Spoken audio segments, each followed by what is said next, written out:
Boa tarde a você que nos assiste aqui nas redes sociais do Grupo Liberal. Essa é a segunda entrevista de uma série que nós estamos fazendo com os candidatos à reitoria da Universidade do Estado do Pará, que vai às urnas no próximo dia 5 de maio para eleger um novo reitor ou reitora. Com a gente aqui hoje nós temos o professor Clay Anderson Nunes Chagas, que é doutor em desenvolvimento socioambiental. Lembrando que cada uma das 5 perguntas que serão feitas terão aí 2 minutos para os candidatos responderem e, ao final, mais 1 minuto para considerações finais e despedida. Boa tarde, professor. Tudo bem com o senhor? Boa tarde, Eduardo. Boa tarde aos nossos telespectadores, né? Obrigado. Tudo tranquilo, tá tudo bem. O Clay, ele é atual vice... Que ótimo. O Clay é atual vice-reitor da Universidade, né, Estadual do Pará.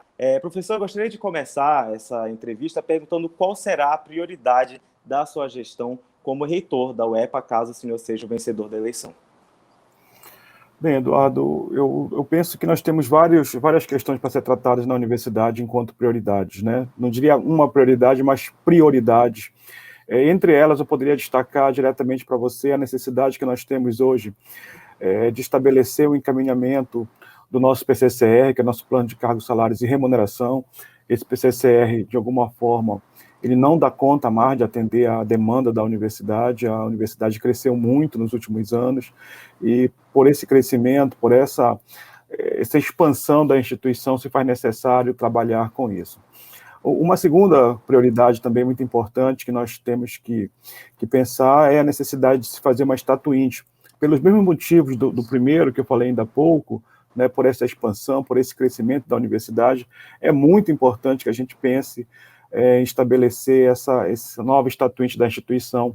Então, isso está dentro do que está chamando de plano dos 100 dias, né, são 10 metas para os 100 dias da universidade, e entre elas está também a estatuinte. Uma terceira prioridade que nós temos é correr, né, é trabalhar na direção de nós termos o apoio do governo do Estado, juntamente com a Assembleia Legislativa, para se criar a lei de assistente estadual.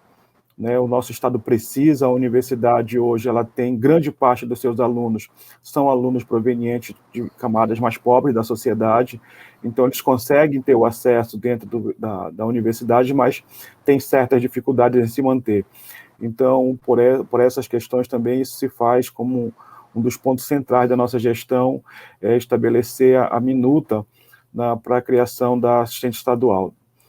E um quarto ponto é muito importante que a gente tenha também um olhar, né, diferenciado para o interior do Estado, com o fortalecimento dos campos, né? Isso é algo muito importante. Hoje a universidade está em 17 municípios, 18, né, mas efetivamente em 17 municípios, e nós precisamos sim avançar na perspectiva de fortalecer o que nós temos de curso e já pensar no que a gente está chamando de um crescimento vertical, né, principalmente pensando em pós-graduação estrito sensu. E mais um ponto seria a necessidade de se fazer concurso público para a universidade, né, tanto para a carreira de docente quanto para a carreira de técnico administrativo. Esses são os principais pontos, Eduardo. Certo. Professor, como é que o senhor pretende sanar o problema da falta de professores na UEPA, que é algo que é muito relatado pelos alunos? E é verdade, né? A gente percebe que a universidade, pela sua expansão, quando foi criado o Plano de Cargos e Salários em 2006, a universidade tinha aproximadamente 8 mil alunos, e hoje a universidade está muito próximo aos 17 mil alunos. É necessário pensar nesse concurso, diria, Eduardo, não só para professores, mas também para técnicos administrativos.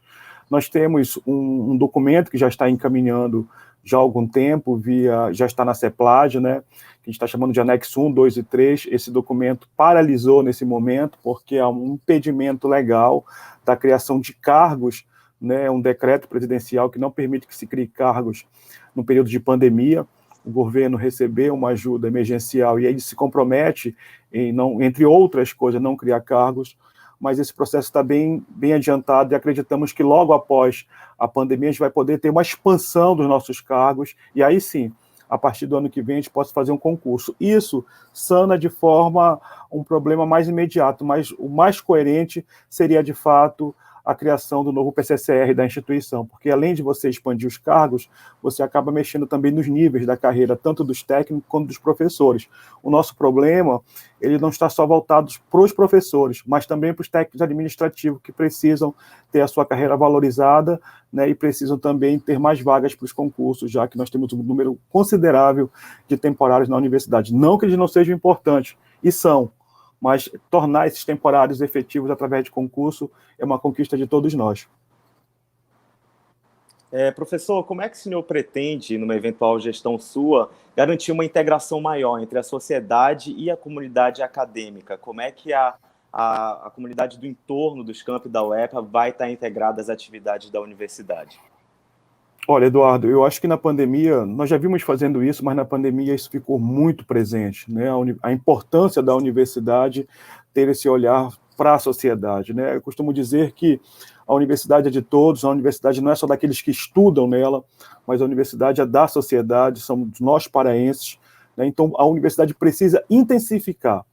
Ela já atua diretamente, ela atua quando ela abre as portas via o planetário, ela atua quando ela está fazendo atendimentos médicos, né, no Posto de Saúde do Marcos, ela atua quando ela promove os cursos populares, cursinhos principalmente, mas é necessário que se amplie, mas se amplie principalmente, Eduardo, no interior do estado, né? A gente precisa realmente fazer com que as comunidades do interior, de municípios principalmente da qual a UEPA não tem campi, precisem reconhecer ela como uma instituição presente, voltada para o ensino, voltada para a pesquisa, mas principalmente uma universidade voltada para a extensão a partir da prestação de serviço à comunidade. Serviços esses que passam desde de um serviço voltado para a área de educação, mas serviços voltados para a da saúde também tecnológica. Então, isso é um esforço de integração, né, via aos nossos servidores, aos nossos alunos, professores e técnicos e alunos também, mas é importante você estabelecer canais,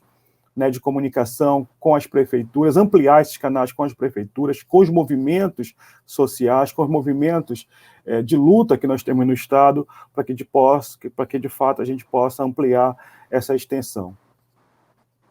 É isso. Professor, o senhor prevê alguma obra, mudança estrutural, ou até mesmo uma expansão da universidade na sua gestão? E se sim, como é que essa expansão ou obra impactaria a vida da comunidade acadêmica? Eduardo, nós temos 2 obras em andamento hoje na universidade que possivelmente elas serão inauguradas na nossa gestão. A primeira é o campus de Paraupebas. Esse campus já está no processo já de licitação, então isso vai acontecer, né? Isso é fato, já está em andamento. O governador já autorizou, na realidade, a construção, já tem um terreno, então já está bem andado. É uma parceria entre a universidade, o governo do estado, a prefeitura de Paraupebas, mais a Vale do Rio Doce. Nós temos um segundo camping ou centro que está também em fase de construção, que é o de Ananindeua. Esse já, inclusive, já foi feito licitação para iniciar essas obras. Então, são 2 novos espaços que, a priori, já está dentro do cronograma de ampliação da universidade. Mas isso, para acontecer, a gente precisa, Eduardo, para além da estrutura física, a gente precisa também pensar na questão de recursos humanos, né? É por isso que o concurso lá no início, por isso que a carreira, o PCCR, por isso que a Estatuinte é algo muito importante, tem que ser uma prioridade dessa gestão. O poder público tem que olhar isso como prioridade, porque, como eu falei ainda há pouco, a universidade, mais do que nunca, se mostrou presente diretamente e se mostra, nesse momento de pandemia, o quanto ela contribui para o desenvolvimento desse Estado. Professor, a gente sabe que os 3 pilares da universidade pública são justamente, né, o ensino, a pesquisa e a extensão. Queria que o senhor falasse brevemente para a gente como é que esses 3 temas vão ser tratados durante uma eventual administração sua diante da UEPA.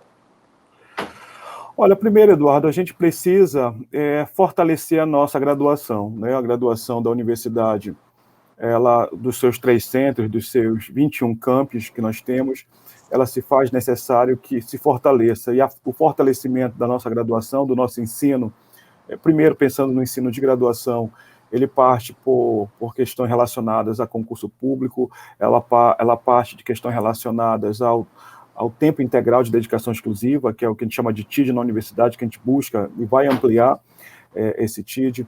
Ela se faz necessário com fortalecimento também a partir de concursos para os técnicos administrativos, mas mais do que isso, eu penso que a universidade ela precisa se expandir para além dos campos. A comunidade dos outros municípios precisam, na realidade, visualizar a universidade enquanto uma instituição dos paraenses, enquanto uma instituição pública que contribui diretamente para o desenvolvimento da região. Do ponto de vista da extensão, ela é uma prioridade nessa nossa gestão. A extensão, como eu falei ainda há pouco, ela já atinge, os nossos atendimentos, somando o posto do Marco, somando os nossos cursinhos populares, somando o planetário, são mais de 120 mil atendimentos por ano. A gente entende que pode ser muito mais do que isso, somando o EAFTA também, que eu tinha esquecido, a dermatologia, são vários atendimentos de saúde, né? Isso chega a muito mais do que 120 mil, quase 200 mil, se eu colocar mais esses dois. Então, são algo que a gente precisa atender, precisa fortalecer, e volto a dizer, não só fortalecer em Belém, mas é necessário que os campos do interior possam também se fazer presente na vida da comunidade. A pesquisa é um outro ponto importante para que a gente possa desenvolver pesquisa. A gente precisa ampliar a nossa captação de fomentos voltados para a pesquisa, então, para isso, se faz necessário que a universidade busque novas parcerias. A gente sabe que, a nível do contexto nacional, né, e logicamente que nós estamos nessa perspectiva, o maior desenvolvedor e incentivador de pesquisa no Brasil é o CNPq, e aí a gente vê que, devido a uma série de questões que nós estamos passando nos últimos anos, houve uma redução, né, de verbas para a pesquisa, para a pós-graduação, a partir do CNPq, mas a universidade ela não se furtou e não se furtará em buscar, na realidade, suportes, né, principalmente nas agências de fomentos locais, como a FAPESPA, como a SECTET, que é um caminho que nós estamos buscando e que nós temos certeza que vai ser ampliado muito, e aí sim, aí você começa a pensar em mais pesquisa, começa a pensar no fortalecimento do grupo de pesquisa na capital, no interior do estado, e isso tende realmente a ampliar e fortalecer a universidade. Professor, a gente teve agora aí por volta de 2 minutos para cada pergunta. Agora o senhor pode ficar à vontade para fazer suas considerações finais, se despedir. 1 minuto, por favor. Eu queria, antes de mais nada, agradecer esse canal de comunicação do Grupo Liberal, é muito importante, né? O Grupo Liberal é um grupo que chega realmente em todo o estado do Pará. A gente quer imensamente agradecer e quer conclamar a nossa comunidade que no dia 5 de maio possa estar com a gente, né, votando na Chapa 3, votando na UEPA para toda a gente, e digo mais ainda, que esteja com a gente durante a gestão. Isso é muito importante, né? O ato do votar é um ato primário, mas se faz necessário também que toda a comunidade acadêmica, os nossos servidores técnicos administrativos, os nossos professores, as nossas professoras, os nossos alunos e alunas estejam com a gente. Então, eu peço nesse momento, né, o voto de vocês na Chapa 3, de mim, na professora Ilma, né, uma mulher guerreira que está com a gente, né, para que nós possamos tornar a universidade mais forte a partir de 2021. Muito obrigado. Eu que agradeço, professor, obrigado pela entrevista, obrigado por topar aqui participar. Boa sorte e até a próxima.